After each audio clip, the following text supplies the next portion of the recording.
And good morning, Kevin Miller in the morning, KIDO Talk Radio. We're joined by Border Patrol agent Art. You're going to have to help me with your last name. You were doing good earlier. Art, you were doing good earlier. Art Del Cueto. All right, Art. Good to have you back. It's been a couple years. Yeah, it's been some time. You know, it's great to have you here. It's wonderful to be here once a year. But take us to what's really happening on the border, sir. What's not reported? Same thing that we were talking about 2 years. Same thing that we were talking about 2 years ago. We're at the same spot, and that's what's frustrating. So realistically, not much has really changed. Catch and release still going on. Failure of prosecuting some of the individuals that we arrest with illegal drugs is still going on, and I don't think it's of President Trump's fault. I think he single-handedly lowered the number of illegal entries when he first became president. But our agency failed to act, and I think that's where the problem is. Our agency failed to act in enforcing the laws that were already on the books. They could have had a more zero-tolerance policy right after they saw the numbers go down. And now, unfortunately, we're seeing the numbers go back up to Obama-era levels.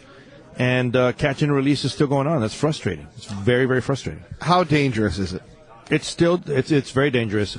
You know, when I first started doing this job 15 years ago, the first group that I arrested and apprehended by myself was a group of 80 illegal aliens that entered the country. One Art versus 80. 80. Every single one of them complied. Every single one of them did what they were told to do. Fast forward 15 years later, you have a group of 5 that enter the country. You better be ready to fight. Because out of those 5, there will be at least 2 that will want to fight you so the other 3 can get away. And then in the end, what makes it even worse is the 2 individuals that you ended up fighting with do not get prosecuted for attacking our Border Patrol agents, and they either get sent back to their country or they claim some type of asylum and they're released within the United States. So they're rewarded for that behavior. Why don't we hear about this? I think a lot of it is our fault as agents. It's also the agency's fault. It's become the norm. So it's normal for us to deal with this on a daily basis. So when that happens, you know what? You yourself start thinking, well, maybe it's not that big of a news because it happens every day. If you don't report it today, it's going to happen again tomorrow anyway. So maybe you'll report it tomorrow. And I think that's what the problem is. The big issue I think we're having as a whole within Border Patrol is we have too many Obama holdovers that were running this organization, running Border Patrol during the Obama era, and they're still running it now during the Trump era. And that's a big issue. Art, take us through a day on the border. What's it look like? You wake up in the morning, you go out there, you go to your station, you pick up your vehicle, and you go south near the border. And, you're going to end up catching something. I patrol in an area down in the southern border in Arizona where close to over 50% of all the drug seizures in the entire country are apprehended in the area that I work. So, it's still happening nonstop. You're seeing a lot of drugs down there. You're seeing a lot of illegals. And I think we need to focus on that. Illegals. We don't wake up in the morning. No, we call them undocumented these days, sir. No. The correct term is illegal aliens. And I think because there's too many people in America that have a problem with the immigration word, and they say immigrants. No one is anti-immigrant. We're anti-illegal aliens. We don't wake up in the morning as Border Patrol agents and go out there to arrest any particular type of race either. We wake up in the morning and we go arrest individuals that are entering the country illegally, regardless of race. I took an oath to defend this country, and it was against all enemies, foreign and domestic. Indeed, except we have the press acting as the press agents for the illegals. We talk about, and in Idaho we talk about, we had our Sheriff Donahue here. I don't know, Art, if you're going to Capitol Hill today, but there's a group of sheriffs going to Capitol Hill and then to the White House, but we see it in our prisons, we see it in our jails. The illegals coming in, getting the food, getting the comfort, and either they get released into the community or they move back. And, having lived in North Carolina and Alabama, states that are known as destination states, Idaho hasn't been hit that hard. In Idaho, people are worried about the migrant workers and, labor and such, but there's a lot of crime that goes on that's not reported by the illegals getting caught and released. Correct, and I think that's what's frustrating. I think everybody needs to be frustrated. We are now some time into this new presidency, and none of us have really seen much change. And that's where we need to be frustrated. Now, is it President Trump's fault? I don't think so. I think it's a lot of the individuals that are still running a lot of organizations that are holdovers from the last presidency. Well, but you know the deal. Every side, both the Republicans and the Democrats, with the exception of President Trump, Correct. they want to cut a deal and make it all go away and replace your weapons with welcome badges. No, that is certainly true.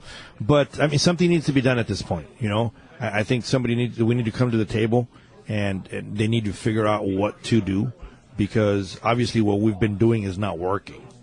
And when you do not have consequences for committing a crime, which is what catch and release pretty much is, there's no incentive for them to stop committing that crime. And that's what we're seeing today. I definitely agree with you, but then we have this counter narrative with the families. Can you tell us a little bit about what really happens, that kids are Definitely. taken, the false family thing, that again, the liberal progressive media is not reporting and really helping the lawbreakers? Well, honestly, Border Patrol agents, people in immigration, enforcement within the United States, we are not separating families. Let me just say that, plain and clear. We're not doing that. The families are separating themselves by choosing to commit a crime. When you see, and I see it on social media all the time, that one individual that goes to the grocery store, it's hot outside, and they left their dog inside their car, and everyone, the left or right, everyone's on there complaining, oh, what a horrible individual, she left her dog in there. Or, there was recently a story of a couple that went to a concert, and they left their 12-year-old child at home alone. What a horrible, horrible parents. Well, but then you turn it around and you look at the illegal aliens that are coming into our country. They're giving their children to known drug smugglers. They're giving their children to individuals that they don't know what their intentions are with these kids. They're putting them in the trunks of a vehicle. They're driving through the desert in 110 degrees. That's outside. Now, just can you imagine how hot it actually is inside the trunk of a vehicle? Sure. And then those individuals are getting arrested. We apprehend the kids. We take them to a detention facility. And then you have everyone and their mother complaining and saying, oh, they're separating families. If it was an American citizen that would do half of what these individuals are doing with their children, we would all be screaming, asking for CPS and saying, that's an unfit parent. Not only should they not be reunited, they should face some type of criminal prosecution for putting a child through that. And we're not seeing that in immigration. And yet, Mr. Trump and the Border Patrol agents are being vilified for this. Can you talk a little bit about, Art, if you can share with us the trafficking that goes on of children, of men, of women, the sex trafficking that, again, is not being reported? It's nonstop. It's nonstop. We apprehend females out there in that border, and a lot of them are, when we apprehend them, they're either during their menstrual cycle or they're carrying numerous types of contraceptives in their purse. And you ask them, and these are young kids sometimes, 16, 15-year-old girls, and you ask them what's going on. And they said, we prepared for the journey knowing the possibility of getting sexually attacked or raped. Now, that's what's crazy if you think about it. These individuals are preparing for a journey knowing very much well that the chances of them getting attacked or raped are pretty high. That's got to be scary. Now, where are we at? What are we doing? And the reality is, we're apprehending these individuals, and some of them are your smugglers, and they're claiming, hey, I can't go back to my country because there's gang violence there. So you ask them, where are you going? They say, I'm going to Los Angeles, I'm going to New York, I'm going to Detroit, where we have gang violence already. And you hear the argument that we have individuals in this country that commit crimes. We have gang violence in the United States, which is true. But that doesn't mean we need to import more criminals. I've said it many times before. The reason we close our doors at night is because we love the people inside, not because we hate the people outside. We got to take care of ourselves. And yet we have the press advocating that everybody should be welcome, vilifying law enforcement, really helping the lawbreakers. What about the Mexican government? What about the cartels? I think that's a great question. I've been doing this for quite some time, and no one has touched that point. I think the Mexican government, it's a huge responsibility on them, and they need to start doing something about it. I grew up on the border. I have family still in Mexico. I see what's gone on. It's easy to bribe a Mexican official. We got to be honest. We got to stop, turning a blind eye and saying our neighbors to the south, we need to be politically correct. No, I think the time for being politically correct is over. If you really want to defend your country, defend your borders, you got to be straight with people. The reality is Mexico thrives on the illegals that are coming through their country because, from the local police departments to some of the federal police departments to the gangs to everything, they thrive on Central Americans. They thrive on illegal immigrants coming through their country because they're paying tolls along the way till they get to our southern border. Right. Mexico's immigration policy, as many of us have detailed, much more stricter than ours. But let's delve a little deeper here. How concerned are you, as a Border Patrol agent, that you got these narco-terrorists? I mean, they were chopping off heads in Phoenix. Correct. There's an area in Arizona where the federal government puts up a sign, enter at your own risk, in America. So none of us in Idaho could only imagine what it's like to be so close to them on the border and to know that they have significant money interests in getting their product over. No, and even myself, I've done a lot of these interviews. I do a lot of interviews, television interviews, national interviews, nonstop. I appear in some of the Latin TV, and I explain. Obviously, I have much less of a fan base on those channels, I can tell you that much. But they remember you. They remember me. Yes. And this is the way it works. You have to be vigilant. I have a wife, I have a child that I care very much for. I sleep with my gun by my bed, an AR-15 underneath my bed, and an AK-47 underneath my wife's bed. Wow. And we've been threatened. We've had people try to break into our house. We've had numerous things go on and on. It doesn't help when you have idiot washed-up movie stars putting on their Twitter that they should find out where the ICE and Border Patrol agents' kids go to school and they should terrorize them. I think we're in a very difficult fork in the road in America, and people need to start caring about America. Listen, I'm a child of immigrants. My parents came here the right way. The only flag that was ever respected, the only flag that was ever flown in my household was the American flag. And that's what it comes down to. People need to start being proud to be American and not vilified for being Americans, and it's not a race issue. Illegal is not a race. Art, you touched on ICE. The impact, the propaganda, the talking points from major Democratic candidates calling ICE thugs, calling out ICE, and you're going, this is not America. Correct. It's crazy. What impact does that have on your people and people that are trying to protect America? I think it has an impact on the entire country. When you have leaders of this country, politicians, that have been put in positions of power to make decisions, right? They make decisions for us for our everyday lives, things that affect our everyday lives. And they're calling the law enforcement individuals thugs. And at the same time that they're preaching that we're thugs, they're preaching for sanctuary cities, which makes no sense. So what you're saying is law enforcement are the bad guys, and the individuals that broke into your country, the individuals that are committing crimes in the United States, the individuals that are giving their children to smugglers, those are the good guys, and those are the people that are welcomed in our home. People need to wake up, and people need to start thinking, well, nothing's going to change. No, things will change. You got to hit the elections. You got to vote for the right people. And as I said, it's not a racial thing. It's a law thing. Do you really love this country? Do you really want it to be the greatest country in the world and continue being the greatest country in the world? Or do you just want to give it up to lawlessness? And I think people need to wake up and actually hit the voting areas and vote for the right persons.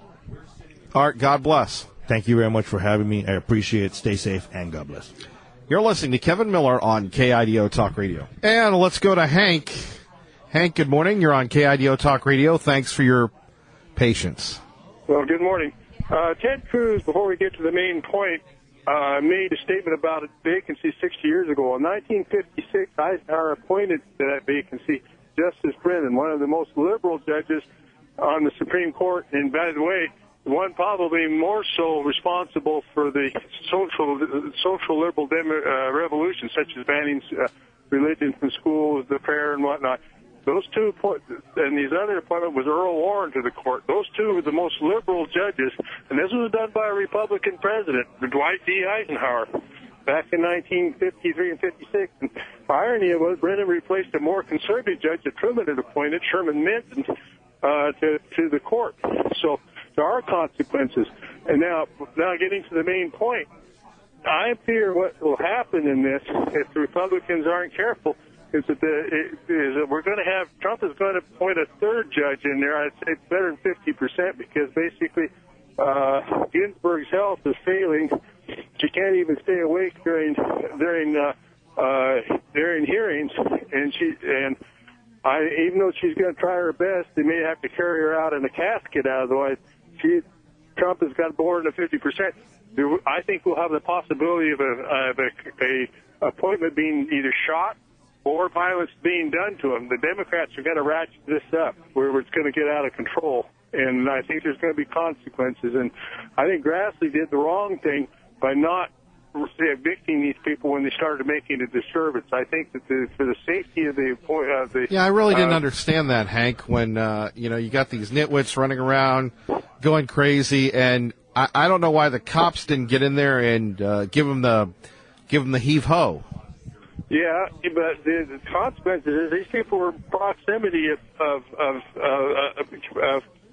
Kavanaugh in this thing, and I fear that one of them is going to do violence to the nominee. I don't think this is a good security thing, not just for the disturbance, but the real possibility of violence. And the Democrats, particularly Dick Turpin of Illinois, is totally irresponsible.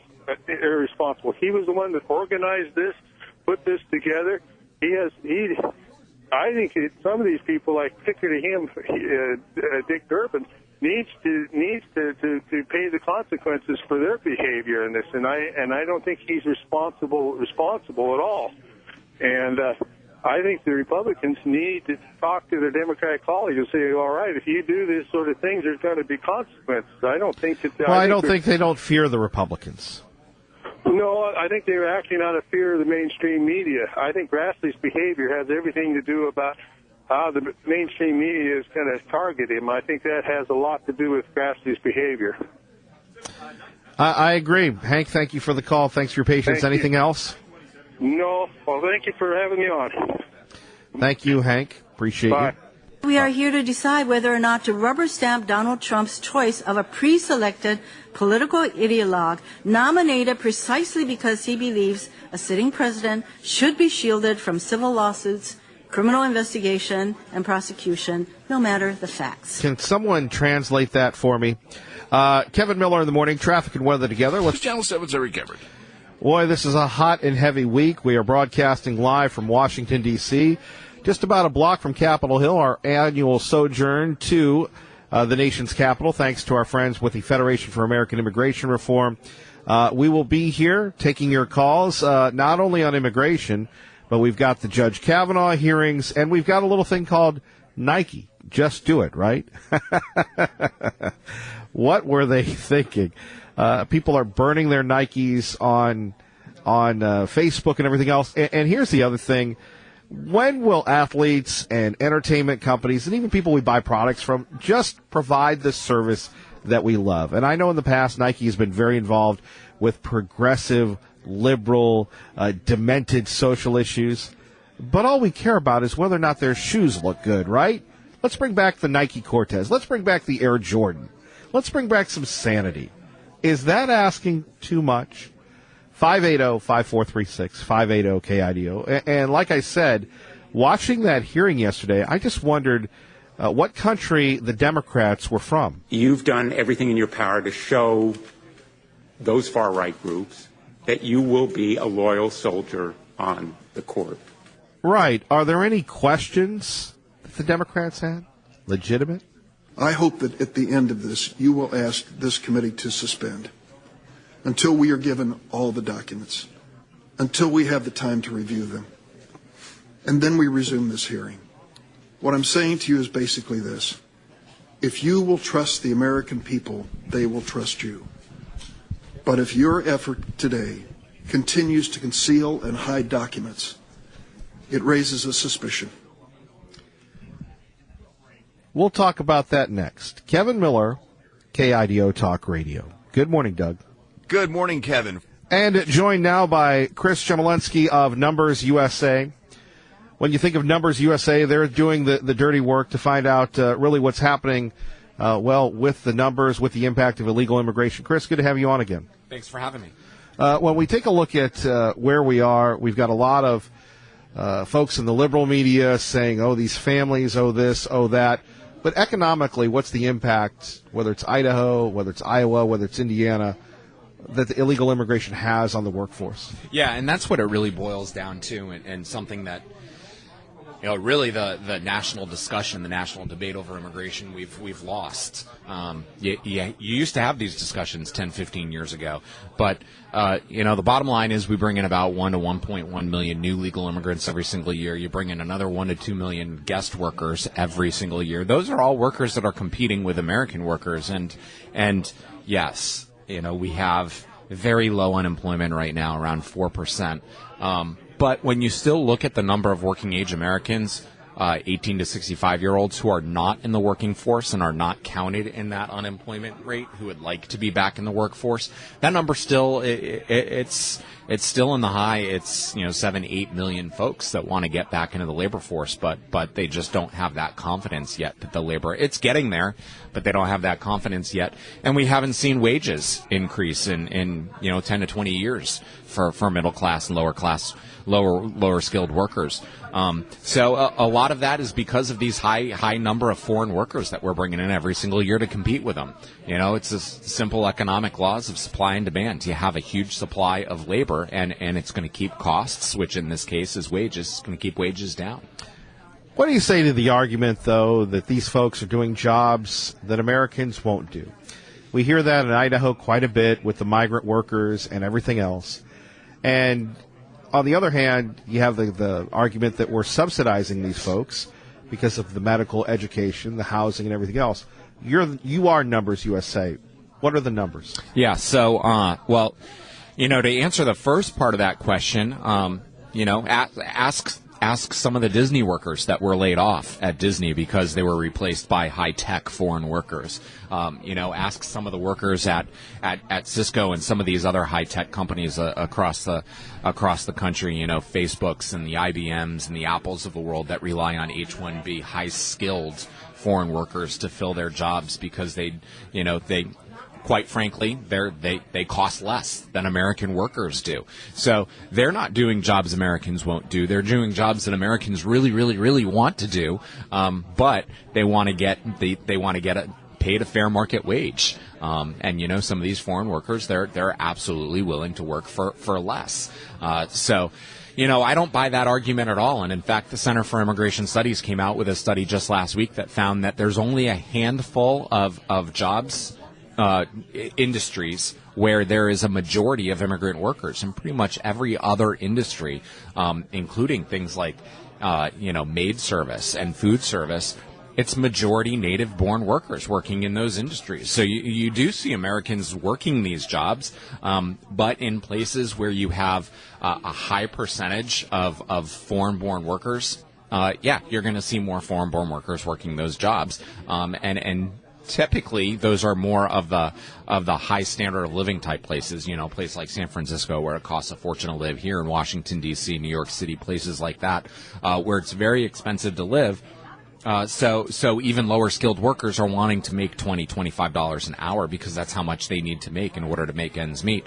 So foreign workers don't necessarily ask for that much money. So employers are more willing to hire the cheaper labor. Well, that's a good point, though, because again, then we hear about the failures of our school system where we're not graduating these folks.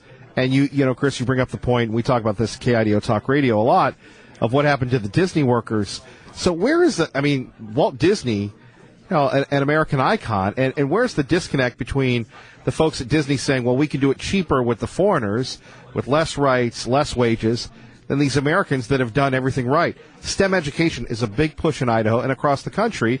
But if these kids are going to be displaced, why are, in this case, Disney, American companies, devaluing native-born Americans? Yeah, and that's really what's happening, and a lot of it is just to save face. To be quite honest, what they're trying to have their cake and eat it too. What they're saying is that there's not enough Americans graduating in these STEM fields, which is not true. We've seen that from the research, that there are more American graduates from U.S. colleges and universities every single year than the number of new job positions that are posted in the high-tech field. So that's a complete myth that there aren't enough American graduates to take these jobs. But they're claiming that there's not enough, and so they're saying because of that we need to rely on more foreign labor. But we'll save face by saying that we're going to invest in high school STEM programs or something like that, and it makes us look good. Yeah, because we really want to hire Americans, so we'll make it look like we want to hire Americans by investing in high school programs. But really, again, they're being deceptive. There's plenty of American workers to fill these jobs. They're just not willing to pay them what those American workers want to earn. What happens if we don't fix the system? What's happening now? Yeah. We've seen it. We have seen things stabilize under Donald Trump. When you have a strong economy, and you have consumer confidence is back up, and when you have businesses that are looking to invest again and expand and invest in labor and things like that, you don't feel as much. You don't see as much pain. Again, the unemployment rate is low. People are feeling pretty good about the way things are going. The stock market's up every single day. But again, you look at wages. Wages are still barely increasing. Now we celebrate wages going up 0.1%. It's like, okay, that's not a big deal. Sure. What am I going to buy with 0.1% when milk's going up a whole lot more than that? It minimizes the impact, but when you go through what we went through between 2009 and 2012, you really, really feel the pain when you have nearly 20 million Americans out of work looking for jobs. Unemployment rate up around 10%. The U6 unemployment rate, which counts the folks that have just settled for part-time work or have recently given up on their job search, up at 20%. I mean, 1 out of every 5 workers looking not able to find the job that they want. That's not great, and that's where you saw the impact. And again, some of the Obama era policies during that period of time were more favorable for companies who wish to bring in foreign workers and hire foreign workers. So. You felt a lot more pain, and you saw a lot more pain, and I think that's one of the reasons why it took so long for us to recover from the 2008-2009 recession. Right. Chris, people want more information. What can they do, sir? You can visit us at numbersusa.com. If you're not already members on our email list, we have on the top left-hand side of our website a Join Us button. You can click on there. What we are is we're a grassroots organization. We provide tools for American citizens to get in contact with their legislators, with their elected officials, both on the state level and on the federal level. So if you come visit us, sign up. We'll provide some ways that you can contact your members of Congress. Thank you, Chris. Take care. Thanks for having me.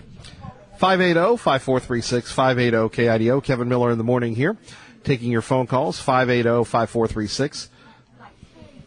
Monday, it was revealed that the one-time 49ers quarterback, who 2 years ago began kneeling during the national anthem, he said to protest police brutality against minorities, has become one of the faces of a new Nike ad campaign, a 30th anniversary celebration of Nike's Just Do It campaign. Kaepernick, one of 6 athletes featured, is pictured in an ad behind these words: "Believe in something, even if it means sacrificing everything." Did Nike sacrifice business to align with the polarizing former pro athlete? Consumers have posted videos on social media burning Nike sneakers, ripping the Nike swoosh from their clothing. In March, Nike worked a deal to supply game jerseys to all players in the NFL, who Kaepernick has an ongoing collusion case against. Jared Max, Fox News. And there we have it, our next topic of discussion. So just when you thought The liberal loons couldn't get any loonier.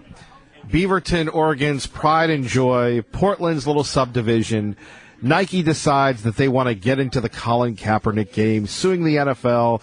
The NFL turning the league into, instead of that being about players, being about social activism. Can't we just buy our sneakers? I mean, we're in Washington, D.C., and many of us have grown up on Nike, especially in the Northwest. There's a couple books out that I really recommend. One is called Just Do It, and it's the unauthorized history of Nike and the men that played there. Also, Phil Knight came out with a book, probably a little revisionist history, called Shoe Dog, and just the whole vibe. And it's, look, I've been here for 9 years, and just seeing what has come out of this region, whether it's Nike, whether it's Micron, whether it's Microsoft, it is amazing because of the lack of population density, and to have this worldwide brand that people wear so proudly. In fact, for the first time I bought some Skechers. Why? Because I thought I was just too old to be wearing the Nikes. Nike's fighting a battle, and is social activism going to help sales? No, of course not. Why can't shoe companies just give us the shoes that we want? He was our favorite son kind of thing, and then all of a sudden with the kneeling and everything, a lot of the conservative people that live in this area in the valley decided that wasn't something that they wanted to support. Right, that's the reaction in Colin Kaepernick's hometown, not to just do it. And it just seems like everybody was behind him, and now it's like it just seems like a real letdown. I'm just, like I said, I'm embarrassed for him. And we're embarrassed for Nike. Look, Nike, just give us the shoes, please. 580-5436. Also, on the hit parade, we've got immigration, we've got Justice Kavanaugh, we've got the crazies. We're talking immigration, we're in D.C., but we're with you every step of the way. We are here to decide whether or not to rubber stamp Donald Trump's choice of a pre-selected political ideologue nominated precisely because he believes a sitting president should be shielded from civil lawsuits, criminal investigation, and prosecution, no matter the facts. I don't know what language she was speaking. I'd love to hear from you next. Kevin Miller, KIDO Talk Radio. Kevin Miller with you here. Blessed to be part of your day. 7:52 in the Treasure Valley, 9:52 in the nation's capital. We are here holding folks' feet to the fire. Coming up next, our great friend Lars Larson will join us, and we'll take your calls. Like I said, watching, I really did a few things yesterday, but more importantly, I was just riveted to the television. And on one hand, you have Nike making the boneheaded move, and then on the other, you have the ridiculous, deplorable, goofy Democrats making fools of themselves. You've done everything in your power to show those far-right groups that you will be a loyal soldier on the court. Right, because remember, President Obama said elections have consequences. So finders, keepers, losers, weepers. That's what I kept going back to the TV going, na na na na na. You lost. And they're a bunch of sore, spoiled losers.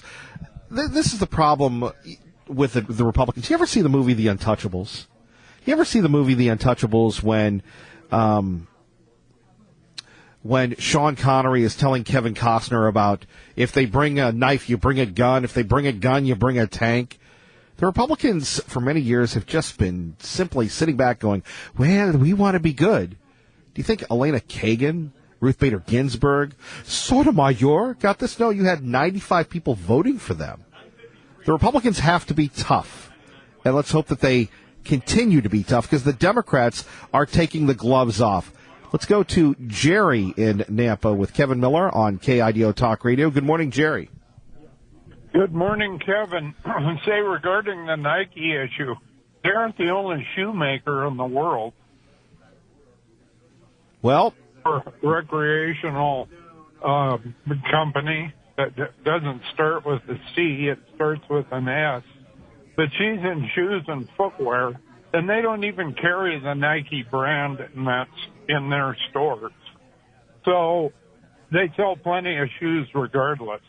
So I don't know what the big deal about. I mean, and if the black community wants to support Nike because of Colin Kaepernick's social justice campaign, then so be it. They're in a better position to do it than ever before because thanks to Donald Trump, more of them are working and making enough money to be able to afford the overpriced pieces of crap.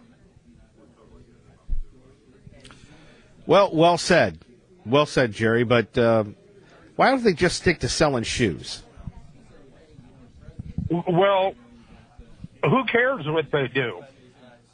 I mean, it's Beaverton, Oregon, for crying out loud. Have you been over there lately? I've been through it, yeah. Jerry, what's his name, from the Grateful Dead, they could dig him up and run him for mayor and he'd win. Jerry Garcia. Jerry, not to be confused with Cherry Garcia, yes. Yeah, not Jerry from Nampa. Thank you, Jerry. You take care. Okay, talk to you later. Bye. Bye-bye. Jerry's great point. What do you expect from people in Beaverton, Oregon? 580-5436, 580-KIDO. Traffic and weather together. Kevin Miller in the morning from... I'm News Channel 7's Eric Everett. I am optimistic about the future of America. I am optimistic about the future of our independent judiciary. I revere the Constitution. If confirmed to the Supreme Court, I will keep an open mind in every case. I will do equal right to the poor and to the rich. I will always strive to preserve the Constitution of the United States and the American rule of law. Yes, he sounds like a right-winger.